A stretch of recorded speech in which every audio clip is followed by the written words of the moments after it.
गांव सुनगढ़ में एक बहुत पुरानी हवेली थी। लोगों का मानना था कि वहां एक रानी की आत्मा भटकती है। कई कहते थे रात को उसके पायल की आवाज आती है। पर 17 साल की रिया, जो शहर से छुट्टियों में आई थी, इन बातों को अफवाह मानती थी। वह किताबों की शौकीन थी और उसके दादा, जो कभी उस हवेली में काम कर चुके थे, हमेशा कहते थे हर डर के पीछे कोई कहानी होती है और हर कहानी के पीछे कोई सच। एक दिन रिया को दादा की पुरानी डायरी मिली। उसमें हवेली के अंदर छुपे एक खजाने और एक गुप्त दरवाजे का जिक्र था, पर आखिरी पन्ना जला हुआ था। उसकी जिज्ञासा बढ़ी। अगली रात वह टॉर्च और डायरी लेकर हवेली पहुंच गई। हवेली सुनसान थी। हवा में पुरानी लकड़ी और मिट्टी की गंध थी। झूमर हिल रहा था जैसे कोई अभी अभी गुजरा हो।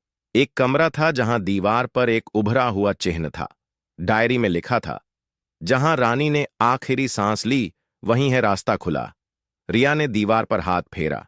तभी वह दीवार खिसक गई और पीछे एक गुप्त सीढ़ी खुली। नीचे तहखाने में एक पुराना संदूक था। लेकिन तभी पीछे से किसी के पायल की आवाज आई। रिया डर से कांप गई, पर पीछे मुड़ने पर एक सफेद साड़ी वाली महिला खड़ी थी। आंखों से आंसू बह रहे थे। वह कोई भूत नहीं थी, बल्कि रानी चंद्रिका की आखिरी पीढ़ी की महिला, जो पागल घोषित करके वहीं छुपा दी गई थी।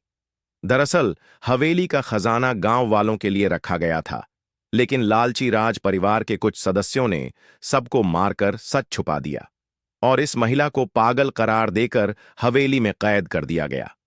रिया ने सब कुछ बाहर लाकर गांव को सच्चाई बताई। खजाना गांव के विकास में लगाया गया और हवेली को लाइब्रेरी बना दिया गया।